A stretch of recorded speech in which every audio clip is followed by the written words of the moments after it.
participated in the opening ceremonies as well because he received it. I won't try to describe it to you. Never try to describe why somebody gets a Nobel Prize in physics, but it relates to climate and his early understanding of how things are interconnected. George Parisi is his name, and it was such an honor to be on an opening ceremony with him, showing us a path for what we must do in addition to what we know from our experience, but knowing it from the standpoint of physics. It was interesting because every country is ready.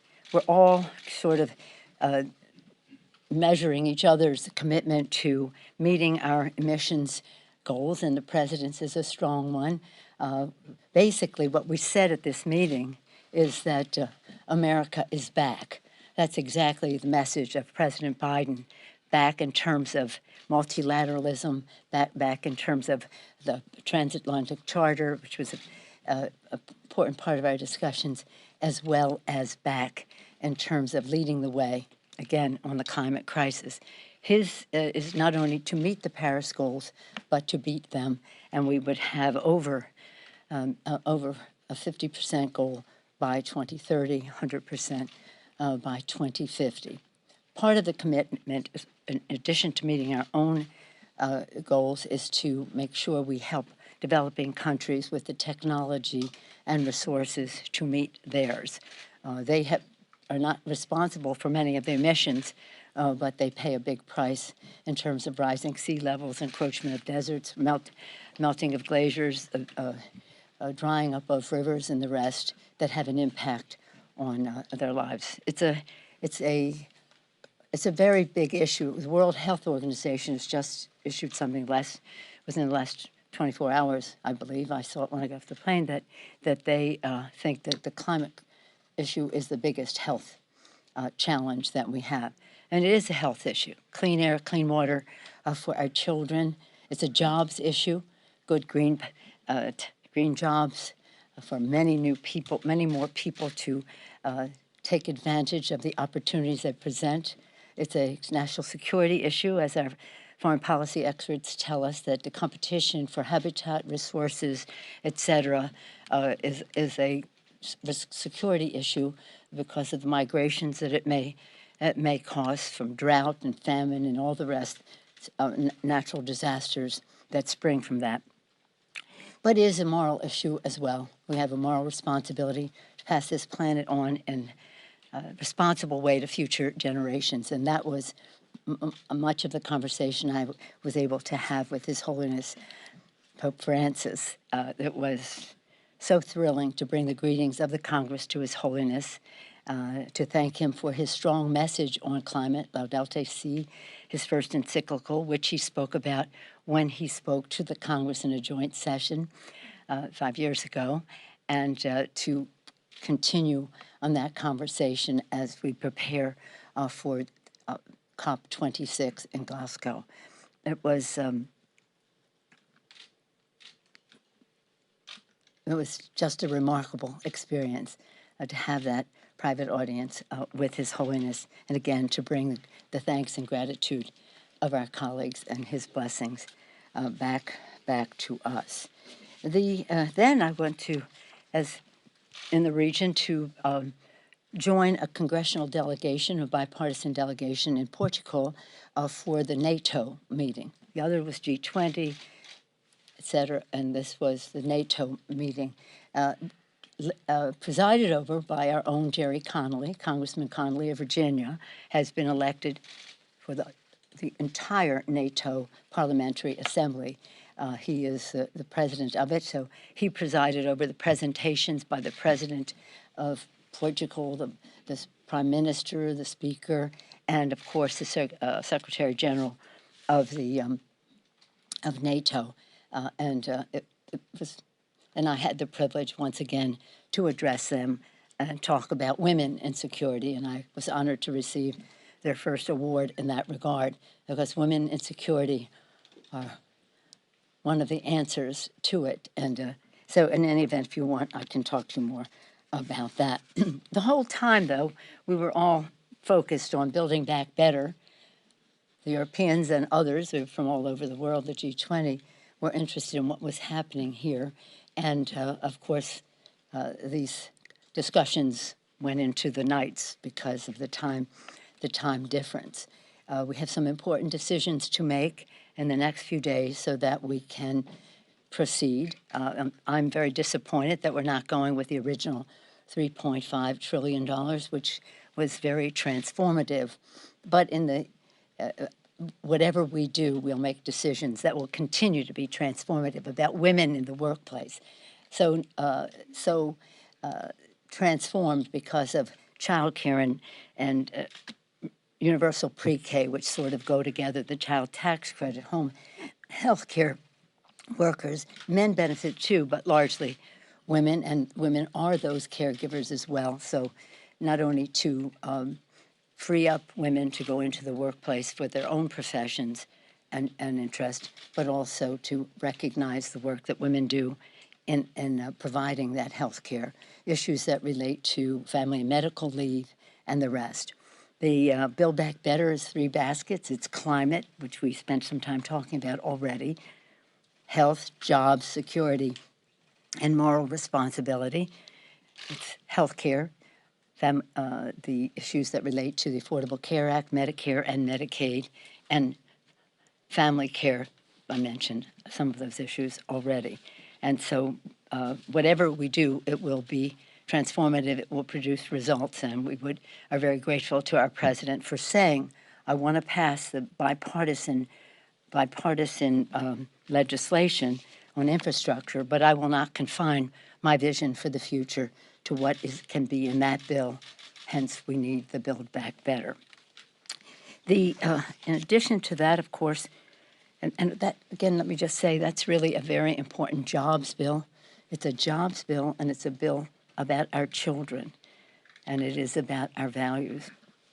So I'm pretty excited about the prospect that we have to make some difficult decisions, of course, because we had fewer resources, but nonetheless, no diminishing of our commitment to a transformative agenda for the children. As you know, we're back today to do the debt ceiling, and this will go until nearly $500 billion until December 3rd. In the meantime, we'll be working to try to have bipartisanship, as we always have had on that legislation. I just want to, let me just say some of the things that could happen if we do not achieve that. We could, if we don't lift the ceiling, it could be a loss of 6 million jobs, $15 trillion in household wealth, and drastically increase the cost. Do you have a credit card? Do you have a car loan? Car loans, mortgages, student loans, credit cards, and other borrowing. So domestically, and when I say domestically, I don't just mean within the United States, I mean at the kitchen table domestically. It will have a tremendous impact. And it's about the economy, bigger, preventing decline in the GDP of up to 4%. The GDP could go down, and a surge in the unemployment rate as the economy. Right now, we're recovering from a pandemic. We don't need that.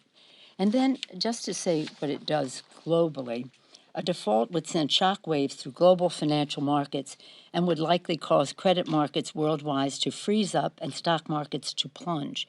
Employers around the world would likely have to begin laying off workers. Again, this is a report from the White House on that, so I refer you to that. And again, it's about kitchen table, it's about our economy, global economy, but it's also about our Constitution, which says the full faith and credit of the United States shall not be in doubt. 14th Amendment, Section 4. So the validity of the public debt of the United States authorized by law shall not be questioned. Okay? Any questions? Let me see how to reward those who are here the most. That's the way it goes. Well, let me talk to some of the women first, and I'll come back to you, ma'am.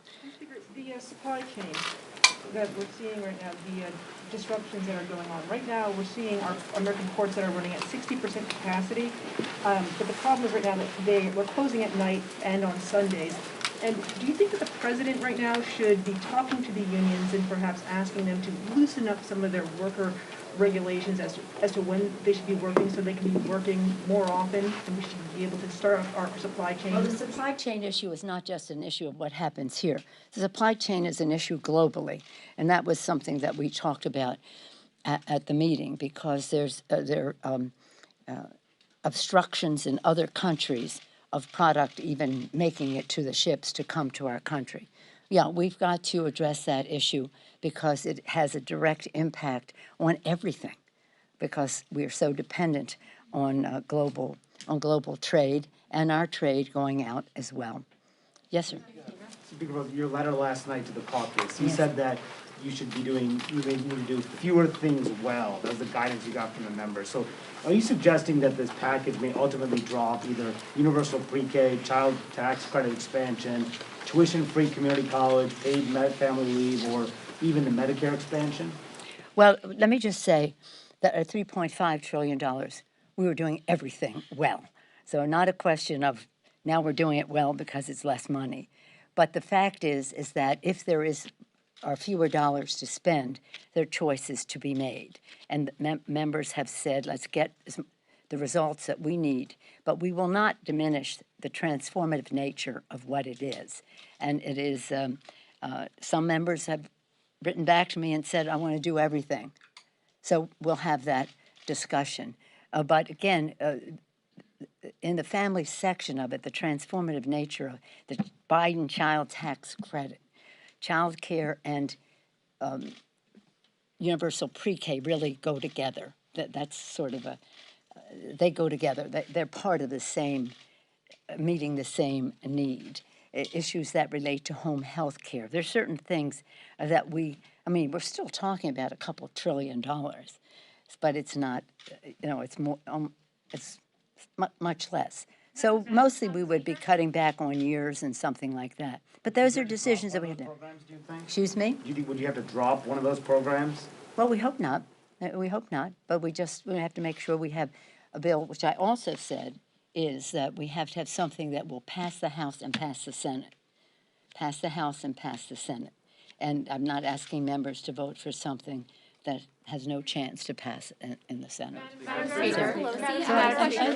I'm optimistic that we will get to where we need to be in timely fashion. Yes. Do you think, two-part question, do you think... Two parts allowed? I mean, there are a lot of questions here. Do you believe you'll get this done this month still? And also on the debt limit, are you still of the view that you should not do this as part of reconciliation? Yeah, I did tell you that, didn't I? No, I don't think you did, actually. I think you said... Well, you asked me and you forgot. You said, are you going to do it in reconciliation? And I said, no. Well, it's only extended for about a month. Maybe I didn't recognize you with the name. Is it... Yeah, no, I'm optimistic that these decisions have to be made. There's been a lot of discussion, and we are a Democratic Party. We are not a rubber stamp or a lockstep party. We have our discussions, and I'm very proud of the values that all the members have brought to the table, the knowledge of the issues that they're advancing, that they bring, and the realization that even at 3.5, you have to make decisions. So again, we have to make tighter decisions. Now, in my last letter previous to this one, I said, everybody sharpen your pencil. I mean, it's an old phrase. Nobody uses a pencil anymore, I guess, but sharpen your pencil, literally, figuratively, in any other way. But I'm optimistic, yeah. In terms of the debt ceiling, well, we're just hoping that we can do this in a bipartisan way. There are all kinds of suggestions that members have. One that really was endorsed a while back by Mitch McConnell, but who knows? Who knows? But it was the manifestation of it now. Mr. Yarmouth and Mr. Boyle have put forth, puts the responsibility on the Secretary of the Treasury to make the determination to lift the debt ceiling. That decision could be overruled by the Congress. It would take 60 votes under the present custom, but nonetheless, Congress would have to overrule that. That seems to have some appeal to both sides of the aisle because of the consequences to people of not lifting it. But why would many Democrats and Republicans have voted against lifting the debt ceiling, but never to the extent of jeopardizing it. This is the first time. Are you for that idea? Are you in favor of that idea? I think it has merit. Yes, I do think it has merit. But in the meantime, we're going to pass a bill today to take us to December with the hope that when people realize what the implications of it, this is not a technical thing. This has ramifications, as I say, from the kitchen table to our economy to global and constitutional. Yeah. Madam Speaker, Yes, ma'am. Pelosi, one of the pay-fors in the Build Back Better bill that's been proposed is IRS cracking down on some unpaid taxes. Banks are starting to get calls from customers, and they're reporting these calls. They're concerned about this tracking of transactions that is greater than $600. So Americans are starting to be worried about this. Do you think that this pay-for of giving the IRS more money to crack down on unpaid taxes is going to stay in the reconciliation Yes. bill? And what do you say Yes.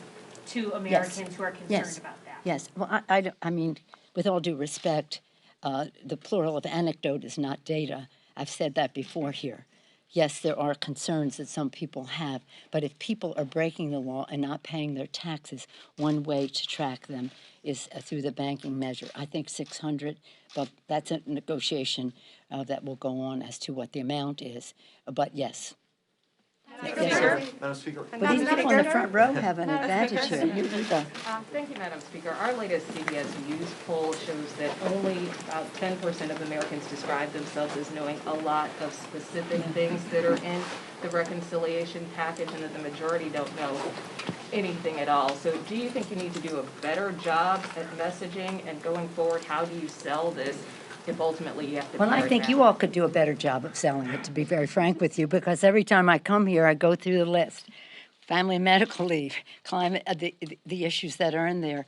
And, but it is true, it is hard to break through when you have such a comprehensive package. But as we narrow it down and put it out there, I think that it will. For example, one of the things in the bill is the continuation of the Biden tax credit, that is child tax credit, that is in the was in the rescue package. That has great appeal. Do people know where it springs from? No, but it is a vast bill. It has a lot in it, and we'll have to continue to make sure the public does. But whether they know it or not, they overwhelmingly support it. And by the way, women much more than men. Men like the infrastructure, this one here. Madam Speaker, the first to go to get the price down to the price of the package down? Excuse me? What would be the first to go to get the price of the package down? You must be kidding. That's a negotiation. That's not something that I would be announcing here, and I don't even know what that would be. No, what would be the first go? What would be probably in timing, that the timing would be reduced in many cases to make the cost lower. But it only would be in such a way that does not undermine the transformative nature of it, because some of it has to have enough money in order to have sustainability that can be counted on. So again, the first thing would be timing. Thank you. Thank you all. Oh, by the way, I have to go. I have a Foreign Minister Lapid coming to my office now. He's in Washington for meetings with the administration, and I will have a bipartisan meeting with him, and perhaps some of you will even attend our press availability in a short period. But it's pretty exciting to welcome him here, to once again take great pride in the relationship between Israel and the United States, that Israel's security is essential to U.S. security, that we have those shared values, security, security, security, but also values, and to talk about some of the issues about two-state solution. It had to be a solution, to commend them for their work. The Israelis have been in the lead on COVID. Small country, but big enough to make an impact and for us to learn from. So I'm very excited about that meeting, and perhaps I'll see some of you at that press bill. Thank you all. Bye-bye.